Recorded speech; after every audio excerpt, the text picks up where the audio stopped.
성경 말씀 마태복음 26장 1절로 16절까지 말씀 교독해 올립니다. 예수께서 이 말씀을 다 마치시고 제자들에게 이르시되 너희가 아는 바와 같이 이틀이 지나면 유월절이라 인자가 십자가에 못 박히기 위하여 팔리리라 하시더라. 그때에 대제사장들과 백성의 장로들이 가야바라 하는 대제사장의 관정에 모여 예수를 흉계로 잡아 죽이려고 의논하되 말하기를 밀란이 날까 하노니 명절에는 하지 말자 하더라. 예수께서 베다니 나병 환자 시몬의 집에 계실 때에 한 여자가 매우 귀한 향유 한 옥합을 가지고 나와서 식사하시는 예수의 머리에 부으니 제자들이 보고 분개하여 이르되 무슨 의도로 이것을 허비하였느냐? 이것을 비싼 값에 팔아 가난한 자들에게 줄 수 있었겠도다 하거늘 예수께서 아시고 그들에게 이르시되 너희가 어찌하여 이 여자를 괴롭게 하느냐? 그가 내게 좋은 일을 하였느니라. 가난한 자들은 항상 너희와 함께 있거니와 나는 항상 함께 있지 아니하리라. 이 여자가 내 몸에 이 향유를 부은 것은 내 장례를 위하여 함이니라. 내가 진실로 너희에게 이르노니 온 천하에 어디서든지 이 복음이 전파되는 곳에서는 이 여자가 행한 일도 말하여 그를 기억하리라 하시니라.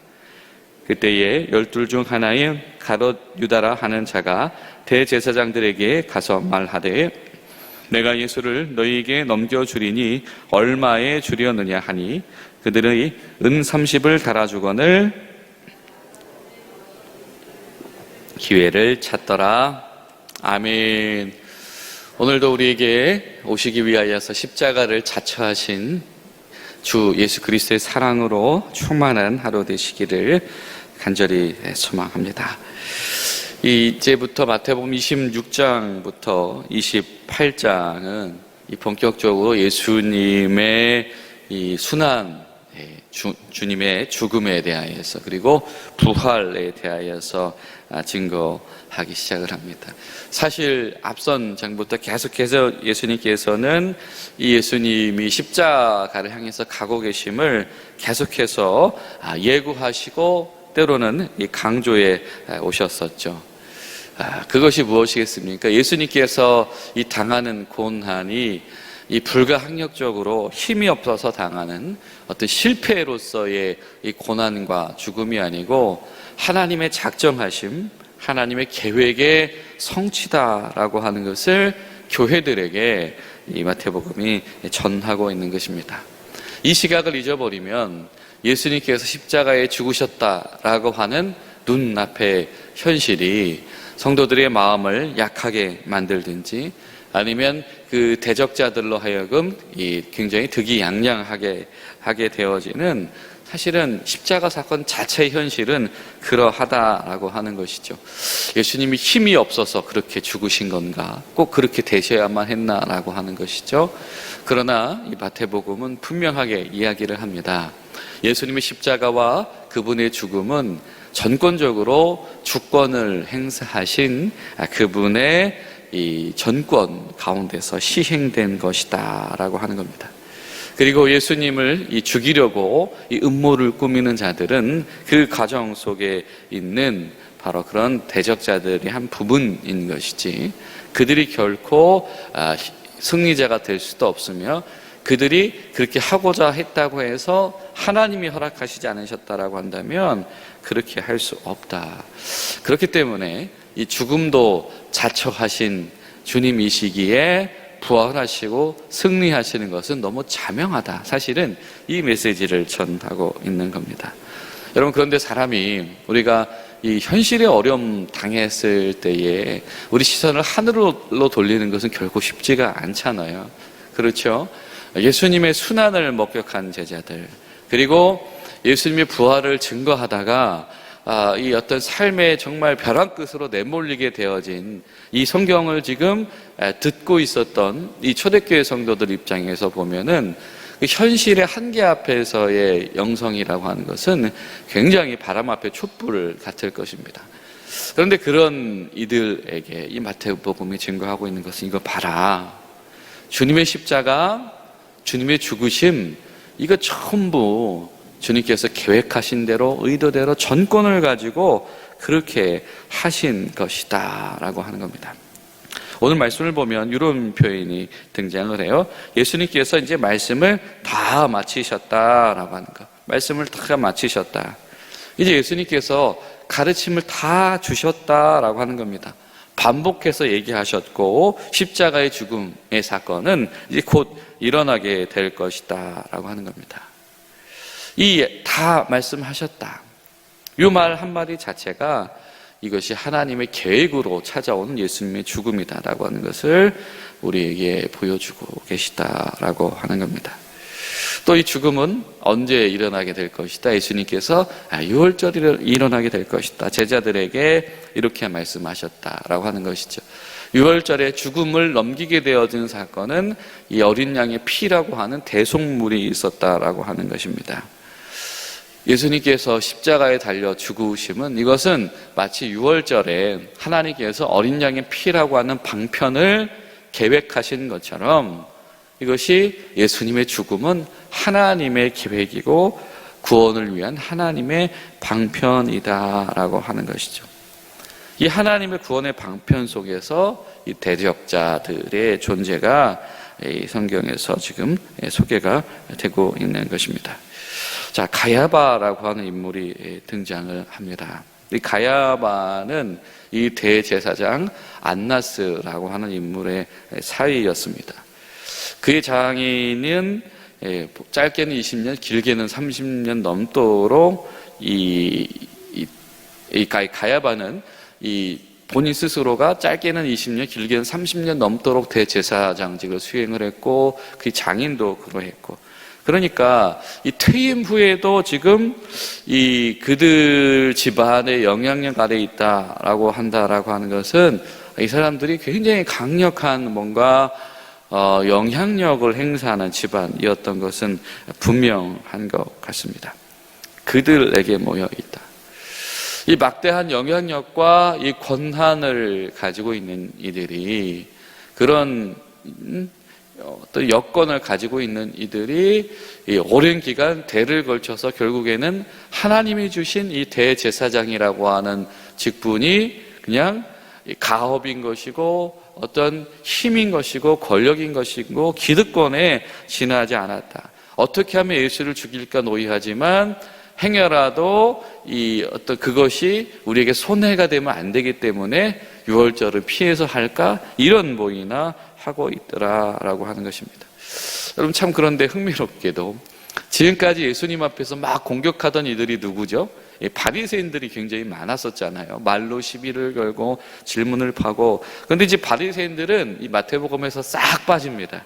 그리고 나중에 한 번 등장해요. 이 빌라도에게 이 예수님 무덤 지켜야 된다라고 할 때 그때 한 번 등장합니다. 그러니까 이 예수님의 어떤 고발 사건 가운데서 이 바리새인들이 계속 시비를 걸었던 뭐 안식일의 문제라든지 아니면은 이 세금 문제라든지 이런 것은 일체 등장하지가 않죠. 이 어떤 기득권인 종교 조직들을 질타하시는 그 예수님의 권위 앞에서 소위 신성모독이라고 하는 이름으로 이들이 예수님을 고발하기 시작을 합니다.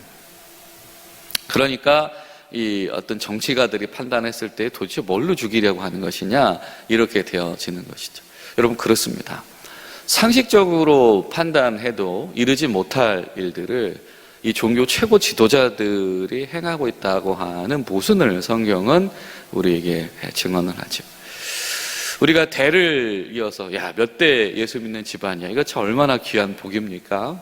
그런데 오랫동안 신앙인의 어떤 가문이 되는 것이 이 기득권이 된다라고 한다면 오래 신앙생활한 것이 오래 어떤 사역의 언저리에 머물러 있는 것이 기득권이 되어 버리는 순간 그렇게 전락해버리는 순간 일반적인 상식에도 미치지 못하는 존재들이 되어져 버린다라고 하는 것들을 이 마태복음이 굉장히 지금 고발을 하고 있습니다. 그들은 오직 백성들의 여론만을 두려워할 뿐이다. 반면에 예수님은 그 누구도 두려워하지 않으시면서 죽음의 길을 가고 계시다라고 하는 겁니다. 이런 와중에 이제 제자들이 예수님의 죽음 앞에서 지금 또 엉뚱한 소리를 하고 있는데 그 중간에 한 특별한 새로운 인물이 등장을 하지요. 한 여인이 등장을 합니다.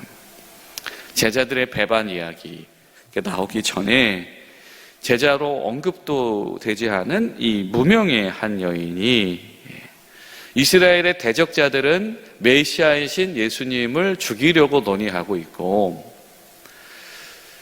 모두의 메시아로 오신 하나님이 보내신 메시아인 예수님을 따르는 제자들은 아직도 이상한 소리를 하고 있는데 정작 이름이 없는 무명의 한 여인이 예수님 앞에 나와서 기념할 만한 일을 하고 있다. 13절에 보면 예수님께서 분명히 이것은 기억되어야만 하는 일이다라고 하는 것입니다. 이 복음서들이 이 내용들을 이렇게 전하고 있지만 조금씩 이렇게 내용들이 다르긴 하지요. 그러나 어찌됐든 중요한 것은 이 여인의 역할이 굉장히 특별하다라고 하는 겁니다. 자, 여러분, 이 메시아라고 하는 이름의 뜻이 무엇입니까? 기름 부음 받은 자이다라고 하는 것입니다. 그런데 오늘 본문 속에서 이 여인이 예수님의 머리에 기름을 붓고 있다. 그 말은 하지 않았지만 이 여인의 행위 자체가 이 지금 예수님, 지금 사람들이 제자들이 지금 그 앞에서 지금 동상이몽을 꾸고 있는 이 순간에 이 여인은 예수님이 메시아이십니다라고 고백을 하고 있습니다. 그리고 그 여인이 옥합을 가지고 나왔다라고 이야기하는데 이 이제 마가복음하고 마태복음은 이 같은 장면을 우리에게 소개를 하고 있는데요. 자, 이 복음서에서 이 향유가 이 나드다라고 하는 표현이 등장을 합니다. 이 나드라고 하는 당시의 이 향유는 수입품입니다. 인도 쪽에서, 아시아 쪽에서 수입해오는 아주 견향신료이기 때문에 어떤 이 장례를 잘 치르려고 하는 이들이 주로 이 장례 용도로 사용했던 비싼 향신료입니다. 그러니까 지금 제자들이 그거 막 값어치 따지고 이러면서 아는 척을 많이 하지요. 자, 여러분 너무 신비롭습니다. 이 여인이 이 두 가지를 다 하고 있는 거예요. 예수님은 메시아이십니다 라고 하는 고백도 하는 동시에 그 기름이 감람유가 아니고 장례 기름, 비싼 향유더라. 예수님이 어떠한 메시아이신가를 이 무건으로 무명의 이 한 여인이 증거하고 있더라라고 하는 것. 예수님의 이 메시아적인 모든 이들을 위해서 하나님께서 보내신 하늘로부터 메시아다라고 하는 사건이 오직 이 여인의 행위를 통해서만 증거되어지고 있다라고 하는 것. 주님 뭐라고 말씀하십니까? 이 여인만이 지금 제대로 깨어있는 자이다. 이 복음은 분명히 이 여인의 행위를 통해서 증거되게 될 것이다. 하나님께서 메시아를 보내셔서 죽음의 대속을 삼으신다라고 하는 이 메시지가 전파되는 곳에서는 반드시 이 여인의 행위, 또 이 여인의 행위를 통하여서 이 여인이 뿌렸던 이 향유를 기억하는 이들로 통하여서 전파되어지게 될 것이다. 실제로 지금 이 복음서가 쓰여지고 있는 이 자리가 그러하지 않습니까? 이 복음서가 들려지고 있는 자리가 그러하다라고 하는 것. 여러분, 이 무명의 한 여인만이 이 예수님의 메시아 되심에 제대로 주목하고 있고 헌신하고 있다라고 하는 것이 우리에게 울림이 되어야 되겠다 생각이 되어집니다. 근데 그 와중에 역설적으로 예수님의 제자들은 엉뚱한 소리를 하고 있고 그 제자 중에 하나가 예수님을 팔게 되어졌다라고 하는 겁니다. 제자들이 이 여인을 책망을 합니다. 그 책망하는 이유가 무엇입니까? 내가 할 일이 있다. 그거 보니까 내가 할 일, 구제활동, 예수님께서 나에게 하라고 하신 거 내가 할 일 구제활동인데 그거 우리한테 맡겼으면은 이거 더 내가 할 일 할 수 있지 않겠냐라고 하는 것이죠. 여전히 제자들은 예수님 주변에 있지만 관심이 누구에게 가 있어요? 자기에게 있습니다. 내가 할 일, 내가 잘할 수 있는 것, 내가 잘 해내는 것, 내가 여기서 잘 해내서 예수님 앞에 평가받을 수 있는 것. 정작 우리 눈앞에 계신 예수님께서 지금 우리에게 요구하시는 것, 지금 우리에게 동행하기를 원하시는 것에는 관심이 없고 내가 하고 싶은 것, 내가 할 수 있는 일에만 몰두하는 것이 이 눈먼 제자들이다. 그리고 그 제자들 중에 누가 등장한다?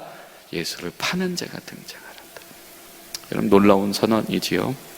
무명의 여인은 예수님 앞에서 참된 동행을 하고 있으나 정작 예수님의 제자들은 예수님 앞에서 자기 생각만 할 뿐더러 심지어 그 중에 예수님을 파는 이가 나오더라. 가룟 유다는 예수님을 팔았고 비밀리에 대제사장의 무리와 논의하면서 사람들 여론의 어떤 문매를 맞지 않고 예수님을 긴급으로 체포, 거의 납치 수준이죠. 할 수 있는 상황을 내가 조성하겠다라고 하는 일을 합니다. 돈 이야기가 나오고 있지만 분명히 지금 이 이야기 맥락에 따르면 이 유다가 예수님을 판 이유가 돈 때문만은 아닌 것 같습니다. 그가 가지고 있었던 극심한 실망감이 아마 예수님을 팔아넘기는 분노로 작용했던 것 같아요. 근데 그 실망감이 어디서부터 출발했냐? 예수님이 메시아 되심이 자기가 원하는 것과 달랐기 때문이다. 내가 하나님을 믿고 하나님을 사랑하다가 극심하게 하나님으로부터 등 돌리게 되어지는, 내가 하나님께 바란 게 이것이 아닌데, 내가 예수님께 원하는 게 이것이 아닌데 라고 했을 때 예수님 앞에서 등 돌리는 이들, 가룟 유다와 같은 그런 믿음의 실패자들이 우리 가운데서 나오지 말아야 되겠다. 그것은 단지 은전서른개에 불과한 것이기 때문이다 라고 하는 것이죠. 사랑하는 여러분, 오늘 하루 우리가 주님 앞에 서 있을 때 주님 정말 오롯이 저희 시선을 예수님과 함께, 예수님 보시는 것과 함께 맞춰갈 수 있도록 이 무명의 한 여인의 마음과 같도록 저희를 인도하옵소서. 그렇게 나아가시는 귀한 하루 되시기를 간절히 소망합니다. 기도하시겠습니다. 좋으신 하나님, 오직 예수 그리스도의 작정하신 사랑, 하나님의 계획하신 대로 이루어지신 이 십자가의 죽음으로 말미암아 저희들이 이 자리에 모여 있음을 고백합니다. 주님, 저희를 인도하여 주시사 기득권으로 전락해버린 대제사장과 그 무리들이나 자기 할 일과 자기 만족에만 몰두하고 있는 이 제자들의 모습들 속에서 오로지 예수님의 메시아 되심을 고백하며 예수님의 죽음의 순종 가운데에 묵묵히 눈물로 그 자리를 동참하였다.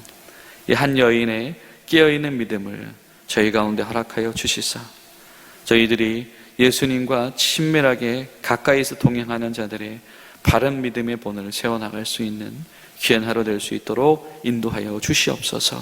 오늘 하루도 우리 성도들의 가정과 일터와 우리 부대들 가운데에 주의 평안을 허락하여 주시옵소서. 예수님의 이름으로 기도하옵나이다. 아멘.